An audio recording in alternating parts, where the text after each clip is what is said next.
ಕಾರ್ಯಕರ್ತರ ಹತ್ಯೆ ಆಗಿದೆ ಸರ್. ಒಂದು ಮತ್ತೆ ಇಬ್ಬರನ್ನು ಕೊಲೆ ಮಾಡ್ತೀವಿ ಅಂತ ಈಗ ಬೆದರಿಕೆ ಆಗ್ತಿದೆ.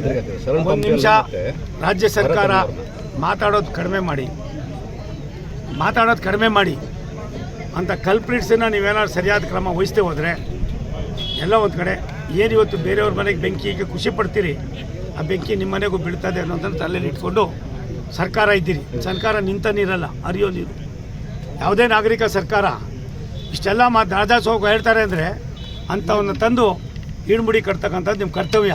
ಆ ಕೆಲಸ ನೀವು ಮಾಡಬೇಕಾಯ್ತು. ತಿರ್ಗಾ ಇವತ್ತೊಂದು ಪೋಸ್ಟ್ ಹಾಕಿದ್ದಾರೆ ಸರ್, ಮುಸಲ್ಮಾನರು ಇವತ್ತೊಂದು ಪೋಸ್ಟ್ ಹಾಕಿದ್ದಾರೆ. ಭರತ್ ಮತ್ತು ಶರಣ್ ಪಂಪಿಯಲ್ ಅನ್ನೋರನ್ನು ಹಿಂದೂ ಮುಖಂಡರು ಅವರನ್ನು ಕೊಲೆ ಮಾಡ್ತೀವಿ, ನೆಕ್ಸ್ಟ್ ಟಾರ್ಗೆಟ್ ಅವ್ರದ್ದೇ ಅಂತ. ಒಂದು ರಾಜ್ಯ ಸರ್ಕಾರ ನಿಷ್ಕ್ರಿಯ ಆದಾಗ ಏನು ಎಂಟ್ರಿ ಆಯ್ತದೆ, ಭಾರತ ಸರ್ಕಾರನೂ ಎಂಟ್ರಿ ಆಯ್ತದೆ.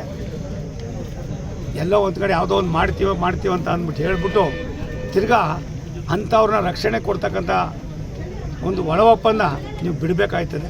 ದಯವಿಟ್ಟು ಇಂಥವನ್ನೆಲ್ಲ NIA ಕೊಟ್ಟಾಗ ಅವತ್ತು ಯಾರು ಯಾವ ಸಮಾಜ ಯಾವ ಇದು ಅನ್ನೋದಕ್ಕಿಂತ ಹೆಚ್ಚಾಗಿ ಒಂದು ಮನುಷ್ಯನ ಜೀವವನ್ನು ತೆಗಿತೀವಿ ಅಂತ ಹೇಳ್ತಕ್ಕಂಥ ಘಟಭದ್ರ ಶಕ್ತಿಗಳು ಯಾರಿದ್ದಾರೆ ಅಂಥವ್ರನ್ನು ಮರೆಸಿ ತೋರಿಸ್ಬೇಡಿ.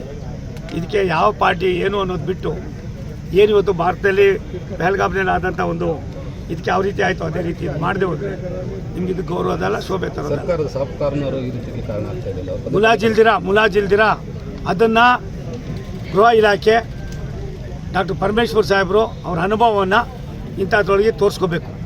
ಆಂಟಿ ಕಮ್ಯುನಲ್ ಫೋರ್ಸ್ ಅಂತೇಳಿ ಜಾರಿಗೆ ತರ್ತಾ ಇದ್ದಾರೆ ಸರ್. ಒಂದು ನಿಮಿಷ, ಯಾವ ರೀತಿ ಏನು ಮಾಡಬೇಕು ಅನ್ನೋದನ್ನು ನಿಮ್ಮ ಕೈಲಿ ಆಗದೆ ಹೋದರೆ ಕೇಂದ್ರಕ್ಕೆ ಬರೀರಿ. ಮುಲಾಜಿಲ್ದಿರ ನಮ್ಮ ಕೈಲಿ ಆಯ್ತಾ ಇಲ್ಲ, ನೀವು ದಯವಿಟ್ಟು ಇದನ್ನು ನೀವೇ ವಹಿಸ್ಕೊಂಡು ಮಾಡಿ ಅಂತ ಅಂದ್ಬಿಟ್ಟು 10 ನಿಮಿಷಕ್ಕೆ ಯಾವ ರೀತಿ ನಿಲ್ತದೆ ಆಮೇಲೆ ಗೊತ್ತಾಯ್ತದೆ. ನಾನು ಇಷ್ಟೇ ಒತ್ತಾಯ ಮಾಡ್ತೀನಿ, ಕಾನೂನು ಬದುಕೋದಕ್ಕೆ ಶಾಂತಿ ನೆಮ್ಮದಿಯಿಂದ ಎಲ್ಲರಿಗೂ ಅವಕಾಶ ಇದೆ. ಯಾರೋ ಇಂಥ ಅಯೋಗ್ಯರು ದೇಶಕ್ಕೆ ಮಾರಕವಾಗಿರ್ತಕ್ಕಂಥವ್ರನ್ನ ನೀವು ಸಾಫ್ಟ್ ಕಾರ್ನರ್ ತೋರಿಸ್ತಾ ಇದ್ದೀರಿ ಅಂತ ನಾನು ಹೇಳೋದಿಲ್ಲ. ಆದರೆ ಸಾಫ್ಟ್ ಕಾರ್ನರ್ ವ್ಯವಸ್ಥೆ ಆಗಿಬಿಟ್ರೆ ಭಾರಿ ಕಷ್ಟ ಆಯ್ತದೆ. ಇದಕ್ಕೆ ಇಲ್ಲಿಗೆ ನಿಲ್ಲದೆ ಹೋಯ್ತದೆ. ಇದಕ್ಕೆ ನೀವು ತೀಕ್ಷ್ಣವಾದ ಕ್ರಮ ವಹಿಸಿ, ಅವನು ಎಷ್ಟೇ ದೊಡ್ಡವನಾದರೂ ಅವನ ಮೇಲೆ ಕ್ರಮ ವಹಿಸಬೇಕು ಅಂತ ಆಗ್ರಹಪಡಿಸ್ತೀನಿ. ಕಾರ್ಯಕರ್ತರ ಹತ್ಯೆ ಆಗಿದೆ ಸರ್. ಒಂದು ಮತ್ತೆ ಇಬ್ಬರನ್ನು ಕೊಲೆ ಮಾಡ್ತೀವಿ ಅಂತ ಈಗ ಬೆದರಿಕೆ ಆಗ್ತಿದೆ. ಒಂದು ನಿಮಿಷ ರಾಜ್ಯ ಸರ್ಕಾರ ಮಾತಾಡೋದು ಕಡಿಮೆ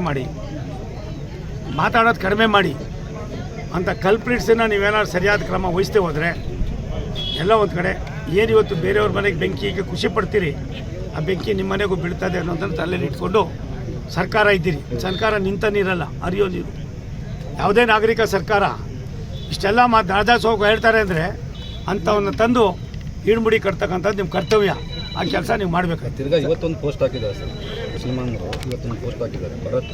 ಭರತ್ ಮತ್ತು ಶರಣ್ ಪಂಪಿಯಲ್ ಅನ್ನೋರನ್ನು ಹಿಂದೂ ಮುಖಂಡರು ಅವರನ್ನು ಕೊಲೆ ಮಾಡ್ತೀವಿ, ನೆಕ್ಸ್ಟ್ ಟಾರ್ಗೆಟ್ ಅವ್ರದ್ದೇ ಅಂತ. ಒಂದು ರಾಜ್ಯ ಸರ್ಕಾರ ನಿಷ್ಕ್ರಿಯ ಆದಾಗ ಏನು ಎಂಟ್ರಿ ಆಯ್ತದೆ, ಭಾರತ ಸರ್ಕಾರನೂ ಎಂಟ್ರಿ ಆಯ್ತದೆ. ಎಲ್ಲೋ ಒಂದು ಕಡೆ ಯಾವುದೋ ಒಂದು ಮಾಡ್ತೀವಿ ಅಂತ ಅಂದ್ಬಿಟ್ಟು ಹೇಳ್ಬಿಟ್ಟು ತಿರ್ಗಾ ಅಂಥವ್ರನ್ನ ರಕ್ಷಣೆ ಕೊಡ್ತಕ್ಕಂಥ ಒಂದು ಒಳ ಒಪ್ಪಂದ ನೀವು ಬಿಡಬೇಕಾಯ್ತದೆ. ದಯವಿಟ್ಟು ಇಂಥವನ್ನೆಲ್ಲ NIA ಕೊಟ್ಟಾಗ ಅವತ್ತು ಯಾರು ಯಾವ ಸಮಾಜ ಯಾವ ಇದು ಅನ್ನೋದಕ್ಕಿಂತ ಹೆಚ್ಚಾಗಿ ಒಂದು ಮನುಷ್ಯನ ಜೀವವನ್ನು ತೆಗಿತೀವಿ ಅಂತ ಹೇಳ್ತಕ್ಕಂಥ ಘಟಭದ್ರ ಶಕ್ತಿಗಳು ಯಾರಿದ್ದಾರೆ ಅಂಥವ್ರನ್ನು ಮರೆಸಿ ತೋರಿಸ್ಬೇಡಿ. ಇದಕ್ಕೆ ಯಾವ ಪಾರ್ಟಿ ಏನು ಅನ್ನೋದು ಬಿಟ್ಟು ಏನು ಇವತ್ತು ಭಾರತದಲ್ಲಿ ಪಹಲ್ಗಾಮ್ನಲ್ಲಿ ಆದಂಥ ಒಂದು ಇದಕ್ಕೆ ಯಾವ ರೀತಿ ಆಯಿತು ಅದೇ ರೀತಿ ಮಾಡದೆ ಹೋದರೆ ನಿಮ್ಗೆ ಇದು ಗೌರವದಲ್ಲ, ಶೋಭೆ ತರೋದು. ಸರ್ಕಾರದ ಸಾಫ್ಟ್ ಕಾರ್ನರು ಈ ರೀತಿ ಕಾರಣ ಆಗ್ತಾ ಇದೆಯಲ್ಲ, ಮುಲಾಜಿಲ್ದಿರ ಅದನ್ನು ಗೃಹ ಇಲಾಖೆ ಡಾಕ್ಟರ್ ಪರಮೇಶ್ವರ್ ಸಾಹೇಬರು ಅವ್ರ ಅನುಭವವನ್ನು ಇಂಥದ್ರೊಳಗೆ ತೋರಿಸ್ಕೋಬೇಕು. ಆಂಟಿ ಕಮ್ಯುನಲ್ ಫೋರ್ಸ್ ಅಂತೇಳಿ ಜಾರಿಗೆ ತರ್ತಾ ಇದ್ದಾರೆ ಸರ್. ಒಂದು ನಿಮಿಷ, ಯಾವ ರೀತಿ ಏನು ಮಾಡಬೇಕು ಅನ್ನೋದನ್ನು ನಿಮ್ಮ ಕೈಲಿ ಆಗದೆ ಹೋದರೆ ಕೇಂದ್ರಕ್ಕೆ ಬರೀರಿ. ಮುಲಾಜಿಲ್ದಿರ ನಮ್ಮ ಕೈಲಿ ಆಯ್ತಾ ಇಲ್ಲ, ನೀವು ದಯವಿಟ್ಟು ಇದನ್ನು ನೀವೇ ವಹಿಸ್ಕೊಂಡು ಮಾಡಿ ಅಂತ ಅಂದ್ಬಿಟ್ಟು 10 ನಿಮಿಷಕ್ಕೆ ಯಾವ ರೀತಿ ನಿಲ್ತದೆ ಆಮೇಲೆ ಗೊತ್ತಾಯ್ತದೆ.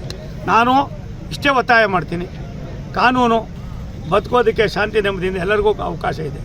ಯಾರೋ ಇಂಥ ಅಯೋಗ್ಯರು ದೇಶಕ್ಕೆ ಮಾರಕವಾಗಿರ್ತಕ್ಕಂಥವ್ರನ್ನ ನೀವು ಸಾಫ್ಟ್ ಕಾರ್ನರ್ ತೋರಿಸ್ತಾ ಇದ್ದೀರಿ ಅಂತ ನಾನು ಹೇಳೋದಿಲ್ಲ. ಆದರೆ ಸಾಫ್ಟ್ ಕಾರ್ನರ್ ವ್ಯವಸ್ಥೆ ಆಗಿಬಿಟ್ರೆ ಭಾರಿ ಕಷ್ಟ ಆಯ್ತದೆ. ಇದಕ್ಕೆ ಇಲ್ಲಿಗೆ ನಿಲ್ಲದೆ ಹೋಯ್ತದೆ.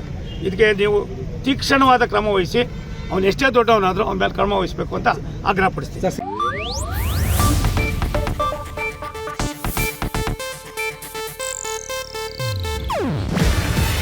ಇದು ಏಷ್ಯಾನೆಟ್ ನ್ಯೂಸ್ ನೆಟ್ವರ್ಕ್ ಪ್ರಸ್ತುತಿ.